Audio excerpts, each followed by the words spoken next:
Guys, I am Vaishali Kikan from Dopamine और हम लोग डिस्कस कर रहे हैं वीएलएसआई टेक्नोलॉजी। इन VLSI technology we are discussing etching और एचिंग में आज का जो टॉपिक है वो है वेट एचिंग।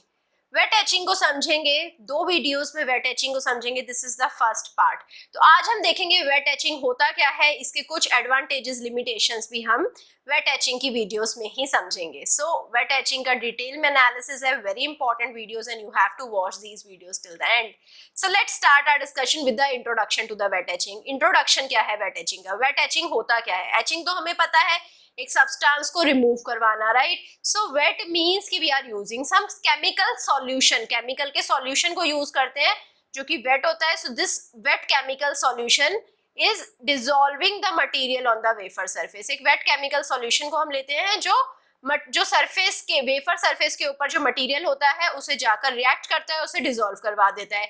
इसके जो बाय प्रोडक्ट्स होने चाहिए वो गैस, लिक्विड होने चाहिए, या तो गैस हो या लिक्विड हो, या फिर ऐसे material which are soluble in the etchant solution, right? अगर इसका जो बाय प्रोडक्ट रहा वो सॉलिड रहा तो वेट एचिंग अच्छे से नहीं हो पाएगी।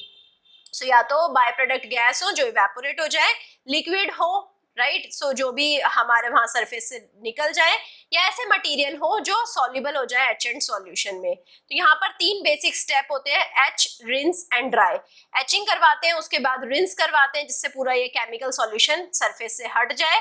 सो एक डीआयोनाइज्ड वाटर के साथ हम रिंसिंग करवाते हैं और उसके बाद ड्राई करते हैं। ड्राई के लिए हम क्या करते हैं? स्पिन ड्राई करवाते हैं, right? So now coming to basic wet etching process steps. तो सबसे पहले हम एचेंट में सिंक करवाएंगे, एचेंट सॉल्यूशन में हम अपने वेफर को सिंक करवाएंगे जिससे पूरा रिएक्शन हो जाएगा। अब जब रिएक्शन हो गया, एचेंट सिंक से रिएक्शन हो गया वेफर के मटेरियल का, अब मटेरियल ओवर कंज्यूम ना हो जाए इसलिए अब ये जो एक्स्ट्रा केमिकल है उसको रिमूव करने के लिए डीआयोनाइज्ड वाटर में रिंस करवाएंगे और फिर स्पिन ड्राई करवाएंगे। Now coming to the detailed analysis, it's a pure chemical process. Pure chemical process है, पूरा केमिकल ही यूज होता है यहाँ पर और कोई फिजिकल प्रोसेस नहीं यूज होती है, right? So it's a isotropic profile. Isotropic profile means कि हर डायरेक्शन में इक्वल एचिंग होती है, राइट? ये प्रोसेस आईसी इंडस्ट्री में तब तक बहुत ज्यादा यूज होती थी जब तक 3 माइक्रोन से बड़े डिवाइसेस हम यूज करते थे। अब हम 3 माइक्रोन से छोटे डिवाइसेस यूज करते हैं, तब वेट एचिंग के अच्छे रिजल्ट्स नहीं आते हैं। It is still used in advanced IC fabrication for wafer cleaning. Wafer cleaning में यूज कर सकते हैं, ब्लैंकेट फिल्म स्ट्रिप में यूज कर सकते हैं। ब्लैंकेट फिल्म स्ट्रिप मैंने आपको बताया था, सिलिकॉन के ऊपर SiO2 लेयर है और पूरी SiO2 लेयर को रिमूव करवाना है, then we can use wet etching, right? So we can use it in test wafer film strip and cleaning also. Test wafer film strip में और क्लीनिंग में भी यूज कर सकते हैं। आप देख पा रहे हैं वेट एचिंग की profile, it can not be used when the feature size is smaller than 3 micrometre, right? ये हमने ऑलरेडी भी डिस्कस करा था, फीचर साइज 3 माइक्रोमीटर से छोटा होएगा तो फिर जो वेट एचिंग की प्रोफाइल है, प्रोफाइल खराब हो जाएगी, right? We will not get good profile. So इसको प्लाज्मा एचिंग ने रिप्लेस कर दिया है for all pattern etch. Pattern etch में हम प्लाज्मा एच को यूज करते हैं, ब्लैंकेट एच में हम वेट एचिंग को यूज करते हैं, right? So now coming to the application of wet etching. So wet etching, तो अब हमें एक चीज कंफर्म हो चुकी है, पैटर्न एच जब हमारा फीचर साइज 3 माइक्रोमीटर से छोटा है तब हम वेट एचिंग को यूज नहीं करेंगे। सो this is not used for patterned etch but it is used for blanket etch, right? इसकी सिलेक्टिविटी बहुत ज्यादा है, वेट एचिंग की सिलेक्टिविटी बहुत ज्यादा है, तो it is widely used for strip H process. Strip H process जैसे कि नाइट्राइट स्ट्रिप करवाना है, टाइटेनियम स्ट्रिप करवाना है, पूरा ब्लैंकेट एच करवाना है, then we can easily use wet etching. और इसी वेट एचिंग को ही ज्यादा प्रेफर करेंगे क्योंकि इसकी सिलेक्टिविटी बेटर है। It is also widely used for chemical vapor deposition film quality control, right? So it is used for CVD film quality control, like it is used for buffered oxide etch और BOE। buffered oxide etch के लिए हम इसे use करते हैं, right? सो यहाँ पर हम वेट एचिंग में टेस्ट वेफर के स्ट्रिपिंग के लिए, क्लीनिंग के लिए और रीयूज के लिए इसे यूज कर सकते हैं। Now coming to the wet etching of different material. Different material के साथ देखते हैं वेट एचिंग कैसे होता है। सिलिकॉन डाइऑक्साइड की बात करें, सिलिकॉन डाइऑक्साइड के लिए हाइड्रोफ्लोरिक सॉल्यूशन यूज करते हैं, हाइड्रोफ्लोरिक एसिड का सॉल्यूशन यूज करेंगे।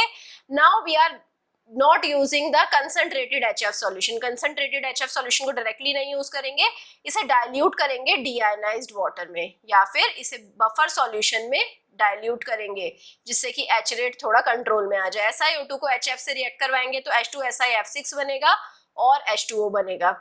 So it is used for CVD film quality control, chemical vapor deposition film quality control, buffered oxide H, wet H rate ratio के लिए इसे use किया जाता है।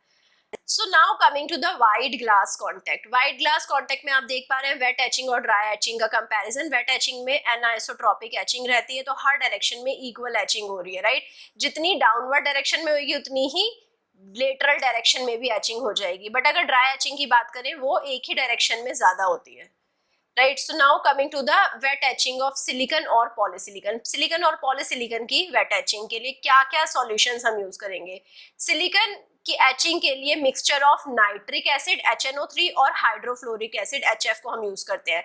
नाइट्रिक एसिड क्या करता है? सिलिकॉन को ऑक्सीडाइज करता है, और HF क्या करता है? ऑक्साइड को रिमूव करवा देता है। सो HF हमने देखा था SiO2 के लिए, तो हम HF यूज करते हैं। तो सबसे पहले हम क्या करेंगे? सिलिकॉन को SiO2 में कन्वर्ट करवा देंगे ऑक्सीडाइज करवाकर, और इस ऑक्सीडाइज सिलिकॉन को, सिलिकॉन डाइऑक्साइड को HF से रिमूव करवा देंगे। इसके बाद हम डीआयोनाइज्ड वाटर या एसिटिक एसिड यूज करते हैं एचेंट्स को डाइल्यूट करने के लिए। एचेंट्स एज इज कंसंट्रेटेड फॉर्म में नहीं यूज होते, उसकी एच रेट को कंट्रोल करने के लिए या तो हम डीआयोनाइज्ड वाटर या एसिटिक एसिड को यूज करेंगे। So silicon plus 2HNO3 plus 6HF gives H2SiF6 plus 2HNO2 plus 2H2O। यहाँ पर आइसोलेशन फॉर्मेशन हम देखते हैं। आइसोलेशन फॉर्मेशन में हमारे पास सिलिकॉन है, उसके ऊपर पैड ऑक्साइड है, उसके ऊपर नाइट्राइड है। So this is the pad oxidation और the chemical vapor deposition of the nitride। सबसे पहले ऑक्सीडेशन करा, ऑक्साइड लेयर बन गई, पैड ऑक्सीडेशन हो गया, उसके ऊपर low pressure chemical vapour deposition करवाया नाइट्राइड लेयर का, राइट? इसके बाद हमने नाइट्राइड को रिमूव करवा दिया और पैड ऑक्साइड को रिमूव करवा दिया।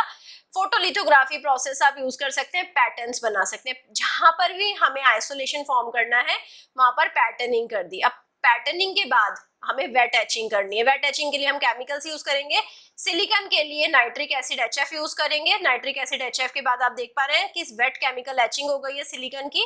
अब इसके बाद हम सिलिकॉन का ऑक्साइड बना देंगे, इसका ऑक्सीडेशन करवा देंगे, और आप देख पा रहे हैं कि कैसे हमारे पास SiO2 लेयर ग्रो हो गया है। नाइट्राइड लेयर, ऑक्साइड लेयर की अब जरूरत नहीं है, we can strip them off. तो हमने कैसे आइसोलेशन फॉर्म कर लिया है, राइट? आइसोलेशन फॉर्मेशन के लिए हमें एचिंग करना बहुत इंपॉर्टेंट है।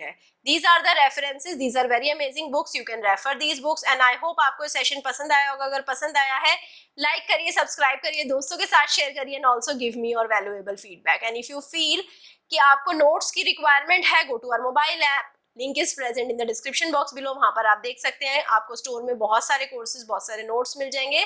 Use all of our resources and also meet me soon the next class, जहां पर हम बहुत सारे अलग टाइप के वेट एचिंग्स और डिस्कस करेंगे, राइट? अभी हमने सिलिकॉन डाइऑक्साइड का ही वेट एचिंग डिस्कस करा है।